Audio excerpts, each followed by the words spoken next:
Now, I'm fine with bringing up topics that other people don't want to discuss. And especially in the sexual arena, I'm just going to use what not to do as an experience that I've lived through to set the example, raise the standard a little bit for other people who don't want to follow in my footsteps. Kidding. Anyway, so I was working at this local restaurant when I was new to Georgia, and it was like the happening place. It was really fun. You just would show up for your shift Thursday through Saturday, make a ton of money, and just soak in the energy. It was just so exhilarating. It was great.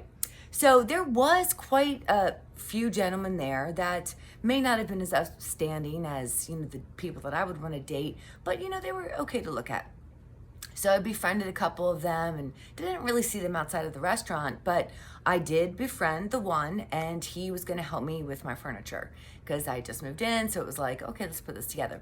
So I think the week following, I show up for my shift, and some of the friends that I thought I had made, they were like, we can't believe that you slept with that guy. And I'm like, holy, like, where is this coming from? I couldn't believe that I would ever do that either. So I don't know where your information is coming from, but do tell.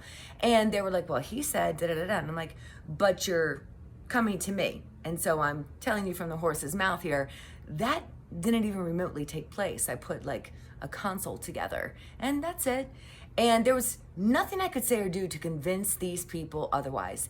They had bought the gossip train and devoured it like porridge, and they swallowed it whole. And so basically they were thinking, no, you did this. And I'm like, look, I am not who I once was, okay? Back in the day, pre-doing parts work and pre-getting delivered, I probably had a long history of promiscuity because I'm a trauma survivor. And that's kind of why people sleep around. It's also the same degree why people hone it in and they become really prude-like because they know the error of their ways got them a reputation. Now that would be one that came from actually walking it out. But the way people whisper in each other's ears, that's reputation without your permission. And I didn't take kindly to that. So I was like, whatever planet you think that I would come from to be able to sleep with that person, you have fun in your little orbit. I'm not going to try to convince you otherwise because it's really none of my business what you want to say or think about me.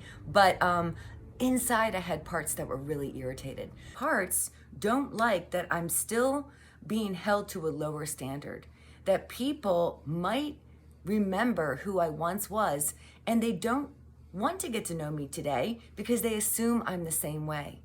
Even if people gossip about you, you can still consider the source. Who would spread it around? Because you don't want to be friends with those people anyway. And once you have taken your own inventory and you've worked with the parts of you that might be acting out of looking for love in all the wrong places or just not wanting to be abandoned again, then you can be that light in other people's darkness and remove the shame that they've been carrying around. Because most guys that want to talk about all the girls that they have hooked up with, they're suffering in their own ways as well. And it just takes someone like me to be like, well, I'm sure you're having a great time talking about it, but it's not really true. I'm going to let you just sit with that, and I'm going to bless you anyway.